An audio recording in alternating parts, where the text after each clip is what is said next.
we have a 45-minute program for you to be able to talk about the all-important connection between Hispanic serving institutions that can provide the talent for both for employers, both public and private employers. And so we have a really good panel set up. Kwame, is that you coming in? I can't see anything, brother. The lights are, yeah. So the lights are on me, not on you. Okay, so before you we have, I thought there were 5 panelists. Did we lose one on the way over here? Someone must be, oh, Daniel Cardenas. Daniel didn't show. Okay, so we'll take up his time. We'll be very efficient about it. Speaking about efficiency, if you haven't scanned the QR code up front and in the program, it'll help. It has helped us, one, demonstrate to you that we're high-tech Aztecs at HIE. The other is that you can access their photo, their bio, their website directly from just going on to the particular website. So I think it's really terrific and very, very efficient. We have our dear longtime friend, Antonio. I've known him so long, I call him Tony Flores. He's a Ph.D. president of the Hispanic Association of Colleges and Universities.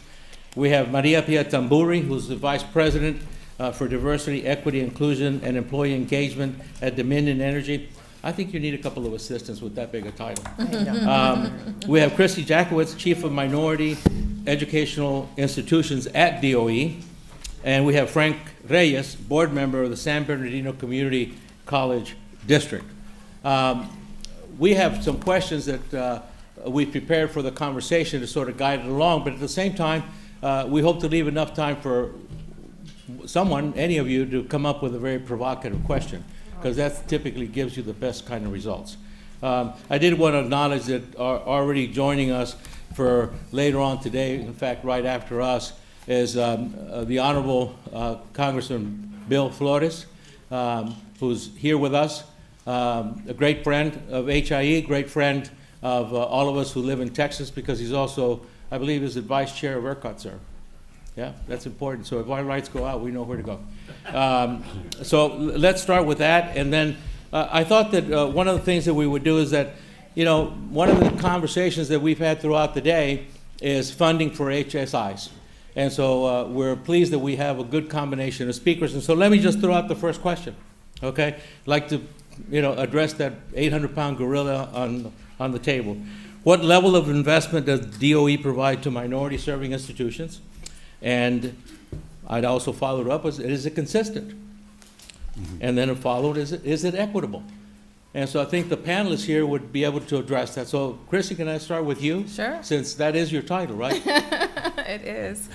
Thank you for having me here. I joined in 2020, and I certainly noticed some disparities in how the funding was distributed. And I've been working to create some equity in that effort. Currently, we have about $54 million that are going to minority-serving institutions, and I don't have the breakdown of the HSIs because I got the questions when I got here. But I certainly can look into the breakdown, but we know that most of that goes to historically black colleges and universities. And that's not a negative thing, but I think that depending on the administration will depend on where you see the focus. And in the last administration, it was very strong for HBCUs. In this administration, you see a lot of Hispanic and Native American focus. And so we are more empowered in the administration, with this administration, to do more for all of the minority groups.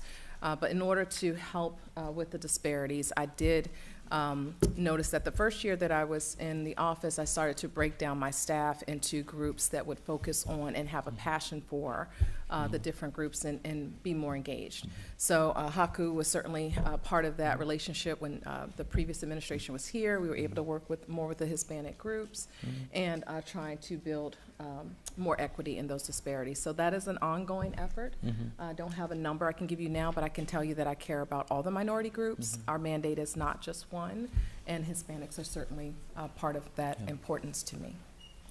Well, let's dig a little further, because you said over lunch that you've got positions that you Yes. have been filling. I have. And, I mean, I think it's important. You say you care, we believe you. Yeah. Tell us who you've hired and why you've hired them. Yeah, so one of the things that, especially for the Native groups, I have brought in a Native American young lady who just joined Monday, and also Asian American woman that is joining us in March. I have additional staff that I'll be able to hire starting next year. So my hope is that I will have representation of all the minority groups on my team that can really focus on the things that they have passion for and they can advocate for, because I think representation is very important, and I didn't see that when I came on board. Okay, good. Tony, you want to take a piece of that question? Sure, and thank you for inviting me to be part of the panel. And my take on the question probably should allude to at least a couple of different things. One of them is workforce, as we were talking about that, and obviously the funding part that is so essential. And on the first one, on workforce, the last report that OPM put out on federal agents, That's the Office of Personnel Management. OPM, Office of Personnel Management? Office of Personnel Management, that put out, based on 2018 data, indicates that the Department of Energy has about 7% of its total workforce that is Hispanic, compared to 9% federal government-wide. Obviously, both of those numbers are way below where they need to be, because our population at this point in time is probably over 20%. Right. Okay, and so we have a gap there. And what to me was most concerning is when you look at the trend of the last 20 years or so. You go back to 2010, for example. The Department of Energy Latino workforce was about 6%. Okay. But in the general population, we were only about 12%. And so the gap was only, and I say only, but it was big, 6 percentage points. Today is 17 percentage points, the gap at Department of Energy. And of course, the same goes for the overall federal workforce. Right. So it's not just the Department of Energy, it's the entire federal workforce that is neglecting, let me put it in those terms, neglecting the representation of Latinos in an equitable manner. In fact, when I try to look at data from the 17 national labs, they don't even report the data by race and ethnicity. They only lump underrepresented populations altogether. And obviously that doesn't tell us the whole story. And I would almost venture to say that the national labs are worse off when it comes to Latino representation than the department itself. And that means we are not getting the scholarships that they provide, the internships they offer, the fellowships to faculty, the postdoc placements, and so forth and so on, and the workforce itself of those labs, the permanent workforce. So we have a big problem right there. And one could say it's a crisis because our demographic growth continues to be the fastest in the nation. And higher education-wise, the same thing. Now, we are part of the solution to that. As a national association, we represent more than 500 college universities, nearly 600. And these institutions account for 5.3 million students in total. 67% of all the 3.8 million Hispanics in college today are at our institutions. But not only that, these institutions actually educate twice as many African Americans as all the HBCUs combined, and double the number of Native Americans that all the tribal college universities educate. So these are very diverse, and they really are excelling at preparing those young people and adults for the American labor force, but they are not getting the next opportunity of employment as they should. And we have a national internship program that annually places between 500 and 600 paid interns with federal agencies. But guess what? We actually recruit more than 5,000. Some years about 6,000. So only about 10% of them get a placement.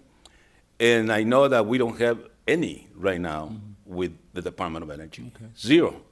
So I hear the previous panel, and I was very encouraged by what they had to say, because we certainly can help them to correct all those deficiencies, including across the board workforce issues. Now, funding-wise, of course, we don't have any targeted funding for HSIs from the Department of Energy. Zero.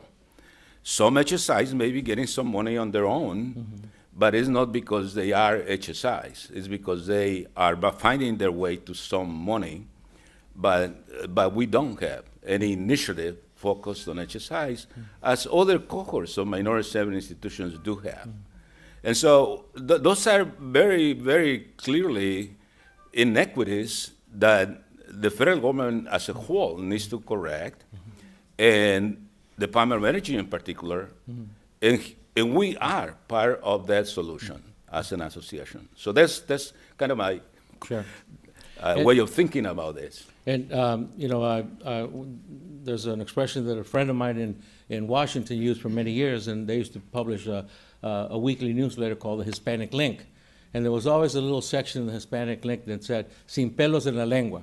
If you don't understand that, look it up. It's a great statement. And the exchange that we're having here, both with Christy and Tony, is sin pelos en la lengua. We're putting on the table. And I'm heartened by the fact that the Secretary came here to speak and address those issues. I'm heartened by the fact that we had Senator Padilla talk about those same very issues, and that we're putting it on the table, we're having a discussion, because that's the only way we can help each other through a collaboration. And we've talked about the federal sector. Frank is going to talk about a collaboration that has been ongoing for years, but it's not your turn yet, Frank. I'm going to turn it over to Maria because I want to contrast what we're doing with the federal government and government agencies with what the private sector is doing. Sure. Can you talk to us about the partnership that Dominion has with HACU, and since the program's been in a year, you have some metrics that you might share with us. Yes, I do. So I'm really excited. This is a program that started in, that's just very close to my heart, particularly as a Latina working in the energy sector. I think we all have heard throughout the day the disparity that we're underrepresented in the industry. So I wanted to, our company really wanted to focus on establishing a program that can help Hispanic students building that pipeline. So we launched last year with HACU an initiative called Building Hispanic Talent Initiative.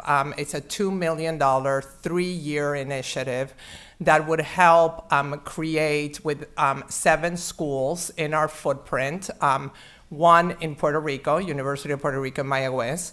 And what this program is going to do, and we started it last year, is help students, high school students from underrepresented communities, Hispanics mainly, but also we are inclusive of other underrepresented communities, to really help learn about the STEM field and also the energy industry, to really open their eyes. And the other great part of this program that HACU has administers on our behalf is that it also provides students with college credits. We talked about Hispanic students being not only underrepresented, but also coming out of school with loans. Well, what this program really helps is that it helps them get ahead during their high school years. If they participate in the Summer Bridge program, they're going to walk out and go into college with some college credits, which equates funding, right? It equates money for them. So we are super excited. It's a 3-year program. And let me give you some stats. This was our first year of this program. So we had 275 Summer Bridge students from 72 different high schools. that participated in the program. 58.1% of the Summer Bridge program students identified as Latinos. 81% of the students were from underrepresented communities. 72 were first-generation college, would be first generation going to college, which I think is amazing.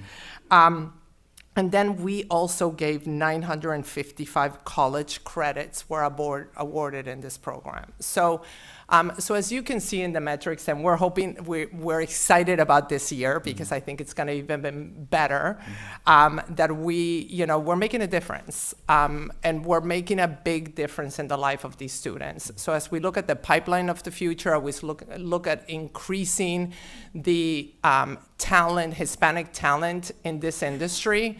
This is how we need to start. We need to start by building the pipeline, by going to these high schools and really being able to develop the knowledge that they need in order to succeed in our industry. Maria, given the profile that you described from the metrics of the program, it strikes me that HSIs are known to have a minimum of 25% Hispanic. You've just described a program, a public-private project that by itself is a Hispanic serving institution in a way, because you qualify for that. Christy, I wanted to go back to something that we talked about lunch just briefly. You have programs that you invite college faculty and students to participate in, and you use those platforms to educate them about opportunities, like scholarships, like learning opportunities, et cetera. Those are targeted to college-age students, correct? Right, to minority-serving institutions. Yeah, and from the conversation, you need help with that because I do. you're not able to attract the numbers that you want, and so part of what we're focused on here is solutions. It's not criticizing each other, but at the end of it is figuring out how we can help each other. Right. You're helping yourself by hiring diverse staff to be able to focus on those market segments, if you will, of diversity that you can mine for the benefit of society generally, the economy at large, but certainly the private and the public and private sector as well. Can you just a minute to give me about those programs? Sure. So in addition to the staff that I'm hiring to bring some representation into my team, I'm also building a technical assistance team to specifically teach our minority serving institutions how to apply for federal funding in the Department of Energy. I did, we had a couple years ago, we had a couple $1 million that went out in awards, and it seems the same people were winning the awards over and over again. So my analysis of that was that there wasn't enough of our minority serving institutions that understood the dynamics of applying. And some of the applications that I was able to review were great ideas about executing the money, but they didn't meet like certain criteria, like such as references and things like that. So I have 3 people that I am hiring specifically to build marketing materials and go out and do workshops to individual schools and also large groups if I can get more attendance, and teach them, not only how to get funding opportunities in the department, but you also can be a small business, and so how you can get contracting opportunities. So we know success is streams of income as opposed to just having tuition or just having funding. What if you could have contracts too? And so I'm actually proposing or pitching at 3 o'clock, 3:30, you can pray for me, a couple $1 million to build an infrastructure, have more updated and innovative labs for our students to be able to maybe deliver on some of these contracts and opportunities, internships, and scholarships, fully funded scholarships, because I did some research and I found that a lot of our minority groups are taking 8 years to graduate, which means they're missing opportunities that they could be attaining, or they're missing advanced degrees because they're spending so much time in school. By the time they finish, they don't want to go back to school for more time. So I'm trying to look at all the hurdles, and I'm hiring a research analyst as well to do some benchmarking across the country as to what really works, not what we can check box, but what actually works to help these institutions be successful, and then repeat those programs hopefully in the department so we can see more success across the board. Me, but I think you broke the Guinness World Book record on a minute. But it was good information. That was really impressive. We at Hispanics in Energy support all forms of energy, likewise, we support all sources of revenue and funds. So whichever way it comes, we're happy to receive it. A long time HSI with Frank Reyes, the San Bernardino Community College, is a good example of what we learned is a very successful program based on collaboration. Yes. And Hispanics in Energy is all about collaboration towards a solution. Frank, can you tell us about the programs you've had ongoing now for, if I remember correctly, we're talking 20 years, right? 35. 35. 35. So it's good. First of all, my name is Frank Reyes. I'm a college instructor, and then eventually I became an administrator. Then I became the governmental relations for our college. I've been very fortunate to be able to understand exactly what executive orders are. But before I go into that, I want to thank the leadership of Jose and his team, Energy.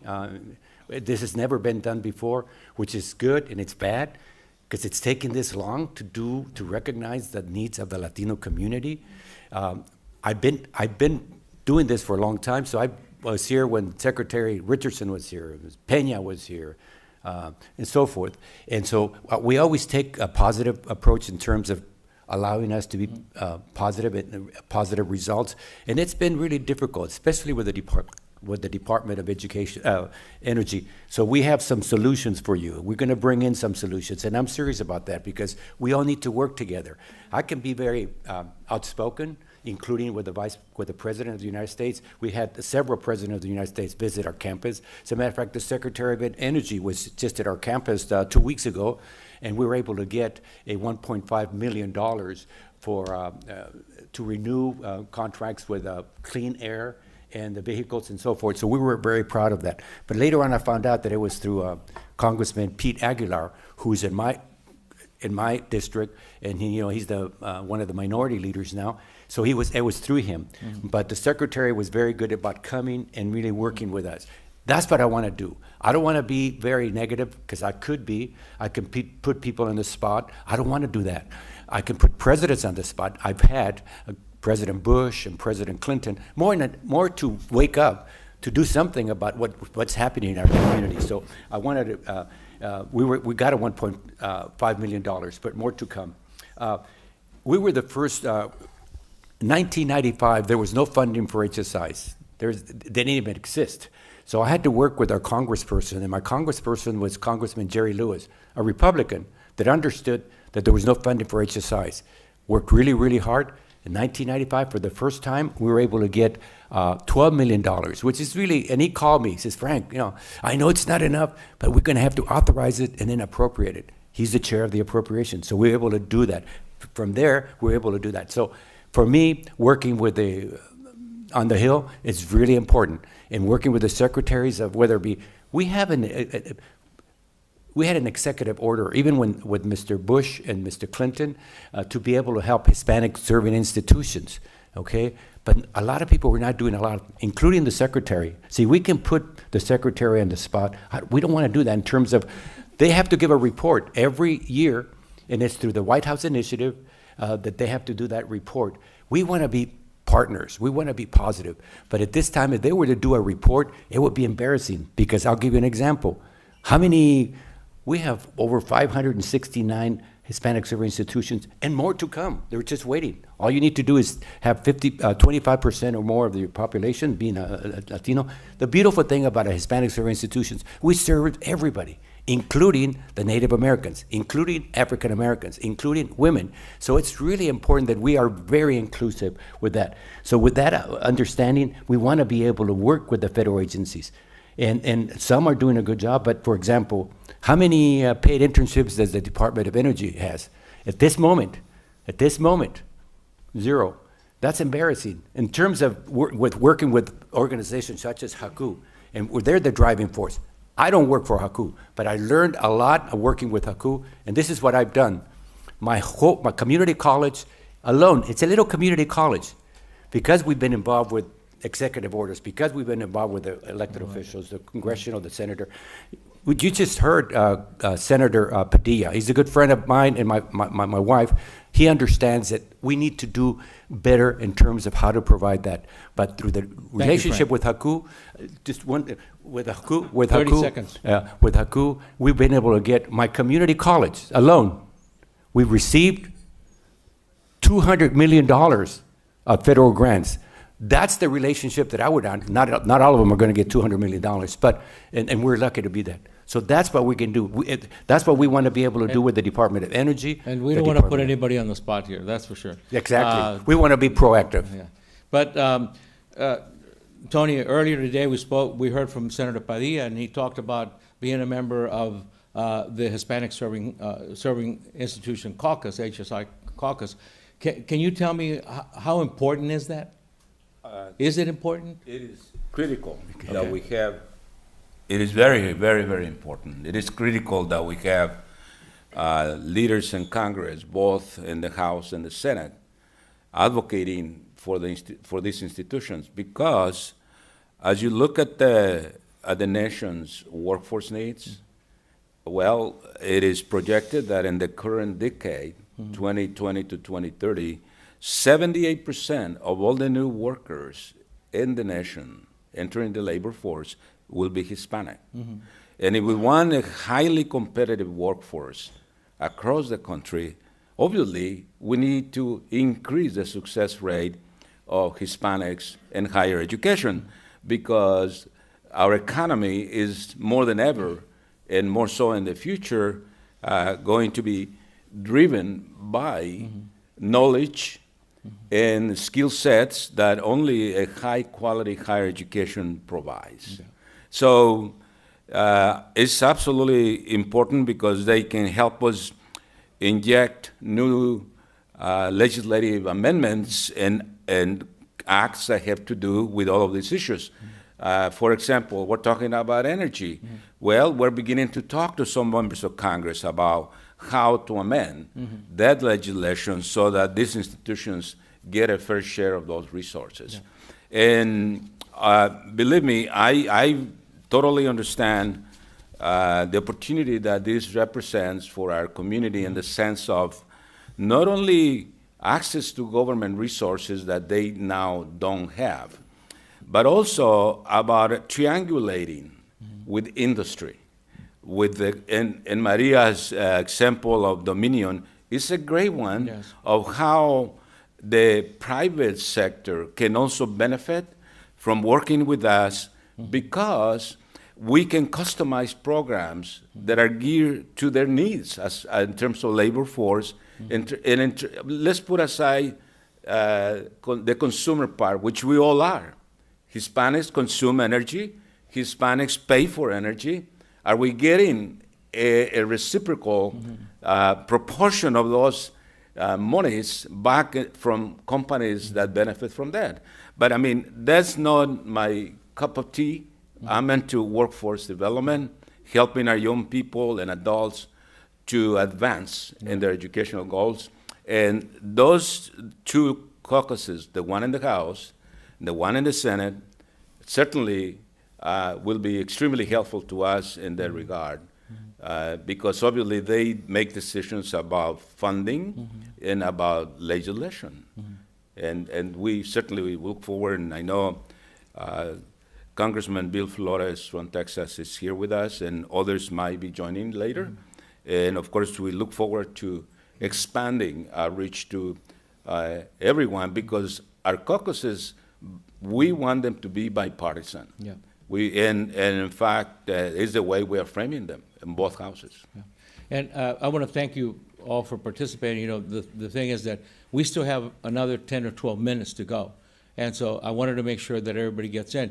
But what strikes me about this, and for those of you who are tuning in via the live stream from a Hispanic chamber in your community, or from a HACU site, or from our remote DOE site, or from the national labs, you're part of the conversation. I hope that you feel part of it.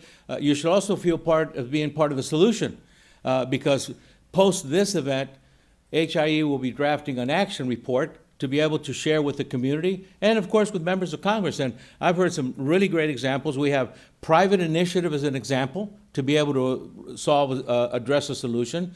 Internal drive from within, having identified an issue and being able to act on that initiative.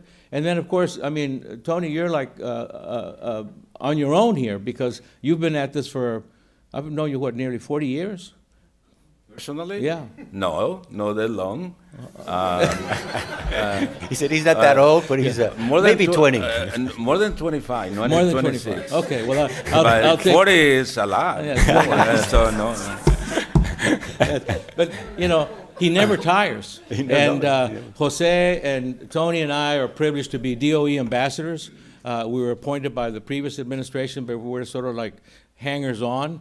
And the way he speaks here is the way he speaks at every one of those meetings. And I applaud people who do that because they act on their convictions, and you can absolutely know that there's no hypocrisy, that it's as genuine as it gets with him. And I'm really flattered that you're part of here. So, Christy, Frank was saying some comments about not wanting to put pressure, but put a little pressure. And I mean, I think Frank is a lobbyist in the making. I mean, look, if you get a cabinet secretary to visit your campus and you leave $1.5 million, I wish my house was a campus. But please, do you wanted to make a comment on that? Yeah, I just wanted to share that most of our internship programs are paid, and in fact, the one that I... Speak a little Am I still louder. there? Okay. Say- Most start of our again. internship programs are paid. We have quite a few of them, and the one that I manage, I actually increased the stipend from $650 for the undergraduate to $750 a week, and from $850 a week for graduate students to $950 a week. I just did that this year, and I changed it. Thank you. I saw that we weren't competitive, and I wanted to make our program more competitive. And in fact, it was a summer program that I created an option for a one-year internship, so students could stay on board with that level of income for over a year. So we do have paid internships. I was like, Frank, did you want to chime in? I'm sure No rebuttals, man. Just no, I'm sure you do. And again, this is a collaborative, working Yeah. together. We're not trying to put anybody in the spot. That's not unless we have to. And I do if I have to. But I'd rather not. I'd rather not. But see, for example, when you say paid internships, how many are Hispanic? How many are actually from different states? Because HACU does a great job in selecting people from Texas to New York to California. Would love your Those are support the and- reports that yeah. really, like the executive order that the president has. So, you know, again, we're not here to put anybody down. We're just here, what can we do to move forward in regards to that? would So- love your help in getting the word out. We just started our portal open for selection now, so I'll have those numbers Wonderful. in the next couple weeks. But would love to keep expanding and We have building. a vice president that works here in Washington, D.C., that reports to Dr. Flores, Dr. Lina Rodriguez. And see, again, this is to solve a solution, not to create a solution. Because, you know, immediately after this, when I go back home, I'm having a meeting with Senator Padilla, because he's a good friend of my wife and myself, and we're going to let him know we applaud all the good things that he's doing. He was very impressive with that. And he does what he says that he's going to do, because he's the first Hispanic U.S. Senator, so he represents our state. We're hoping to From get another one. California. From California. California. But he also works with Menendez and Lujan, so Yeah. they had the coalition. So They're- we're well connected. They're East Coast, man. It's Yeah, but they have the same interest. Yeah. They have the same interest in helping Hispanic serving institutions. So let me throw a question out there, because we have about 10 minutes. So are DEI programs working? Are they delivering results? I mean, this is not an extended 10-second answer. It's like a yes or a no or maybe so. Maria, what do you say? Yes. Yes, Completely. okay. I think that DEI programs should not be just programs focused on only workforce development. I Okay. mean, I think that is one piece if you look at D&I. I think we need to be able to have a workforce that's diverse to make our companies, our governments, our communities more innovative and to be able to get different points of view. I think, you know, everything we do, we need to make sure that we are being equitable, that we, you know, try to reach out all the communities that we serve. In our company, we do this across the board in the company. I can tell you from my efforts on talent acquisition, which is a group that I lead, I mean, we're very focused on workforce development, but we're also focused on creating various programs within the company to really help, you know, we have a strategic underground initiative, which is really kind of figuring out when we do have outages, do we make sure that the areas that are not, you know, lower income are getting serviced at the same time that other areas that, you know, people will get on their phone very quickly. So we want to make sure that we're looking across the board through our company by environmental justice initiatives and many other things, projects that we work on, that we are being equitable and that we look at the D&I not only on the workforce development piece and representative of workforce, but across the organization itself. So, Thank you. Yes. Tony, what do you think? Is DEI working? Well, yes and no. Okay. Okay, it is working in the sense that there is intentionality now, either because it's prescribed by some policy or legislation, and people are more aware of that. Okay. And are trying, but it's really not working in the way that you would expect, because even on the data that I just cited on the Department of Energy and the federal workforce in general, okay, yeah, that 9% of the federal workforce looks like an improvement on prior years, but there is a huge gap of 17 points for in general population. But when you look at the SES, the higher level positions, Senior executive service? yeah, exactly. Those, you only find about half, of 4.2% or something like that, of all the SES in the federal government. So at the higher end, you don't find very many. Okay. In the energy industry, I don't know what the case is in terms of CEOs, for example, but I know that in higher education, where I primarily work, we have a big problem too. Because only about less than 4% of all the presidents of college universities in the nation, more than 3,500 of them, are Hispanic. Yeah. Whereas we have 20% of the student enrollment in higher ed.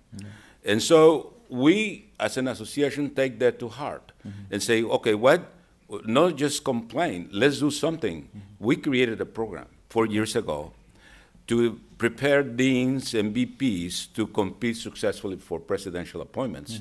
And now we are launching another program for entry-level and mid-level positions so that we create a pipeline all the way up to the presidency, and it's working. Many of those who have come through the program are now presidents. And it sounds like you're describing the initiative, and I have 5 minutes. The initiative, well, we have 5 minutes because I'm going to share that with you. The Latino Corporate Directors Association, they're doing the same thing. They're incubating executives to be able to prepare them for when that call comes. Now, the call may never come, but if it comes, then you're ready to go, and I think that's a great thing. Quick answer from you, Christy, on is DEI working? I think it works sometimes and sometimes not. That's I think honest, it depends yeah. on the administration. I do want to point out, use part of my minute for Ursula and Jose, Ursula Palmer, Jose Gonzalez. They are two partners in crime for me. And they are working to build some diversity in the agency with the Hispanic community. Okay. So I invited them to come to the event and join us and learn what everybody's doing. They really need senior support. So if there are people here who can support them. From the lunch. Yeah. I had the roast beef and provolone. I encourage you to talk to them and help them with their efforts. Frank? Well, so I didn't have to talk to Dr. Flores about this answer, but I agree with him. Yes and no. Yes, that their intentions are good, but no. In California, because I have to take, and being in higher education, it's not working because in California we have like 55% of the people who live in California. It doesn't reflect the composition of all levels, whether it be CEOs, whether it be faculty, whether it be so we really need to work really hard on that. And this is where I said we can work together with the federal agencies to be able to do that. Because we can't do in our area. We may have the one dean representing the Hispanic serving institution, and he is Hispanic, and yet we have my college, 70% of the student body is Hispanic, and they want to be engineers. They don't see the role models. We talked about role models, but we can point out certain colleges that demonstrate a good, positive outcome. So that's why I said HACU plays a major role. I mean, I look at HACU being like the farm team. You know, you go from there and then you go into the majors. So if companies, whether it be federal agencies or whether it be private companies, if they look at companies or organizations like HACU, you don't have to recruit a lot. You don't have to spend a lot of time. Just go talk to our leadership and you'll be able to find qualified engineers, qualified anything. And we're talking about energy, but we also deal with the DOD. We also deal with the Department of Education. We also deal with, you know, all of those. So we're there. And I don't get paid by HACU. I'm just so committed to the fact that that's the only organization that really pushes for equity at all levels. As I said, thank you. Gracias. Maria? Yes, I just wanted to add one quick thing. Very quick. I feel like D&I is a journey. And I think as we look at D&I, so that's why I think it was it's a journey. It's A not journey. something that we're going to achieve tomorrow necessarily. I think our workforce are going to evolve, our population's going to evolve, and it's going to look different in 10 years from now. So I think it's the continuing commitment, is the being thoughtful and deliberate in everything that we're doing and inclusive. And remembering D&I is pivotal to the success of our population and our country. I think it is, it's a journey, and we just need to continue in that journey because it's vital. Michael, I wanna- if I just may quickly compliment what she just said, Maria, and that is that oftentimes those in charge of HR and talent acquisition and whatnot plan based on current data. Yeah. And so they said, okay, if Hispanics are 20% of the population, maybe we should aim for that. And of course, that 20% may not be achieved until 20, 30 years from now. And by then, we will be half of the population of this country. So we will never catch up based on that model. But if people really get serious about creating a critical mass, and that means more higher education opportunities for our community and more success, and really think on much higher level. Let me give you a quick example. No, I apologize. Nada más? I don't have nada Okay. más. It's- I'm done it's- then. It's not like Thank Roberto you. Duran, no más. But it's you know, but here's the one thing I will say, since I do have the privilege of 1 minute. I'm inspired by these kinds of conversations, but I'm also a cynic, okay? And I know we haven't known each other, as you confirmed to the audience, more than 25 years. But I was around when it was affirmative action. I was around when it was set-asides. I was around when it was the Hispanic Employment Program Managers. And so to me, DEI may sound a lot like those branded names and programs of yesteryear. And, God bless you for having the patience. I don't have that patience, and I probably don't have the time for it anymore. And so I would encourage all of us who are participating in this conversation to think about that. Do you want your kids to go through this again? We shouldn't have to do that. If it's good for the economy, if it's good for society, and if it promotes human flourishing in our communities, then do it. Take action. Thank you, Jose, and the HIE board for putting this thing together. Thank you, the panelists, for coming here today. Very much appreciate you. Next, I don't think I'm on the program for introducing him, but there's a man that needs no introduction. Jose is going to do it anyway. Thank you all very much.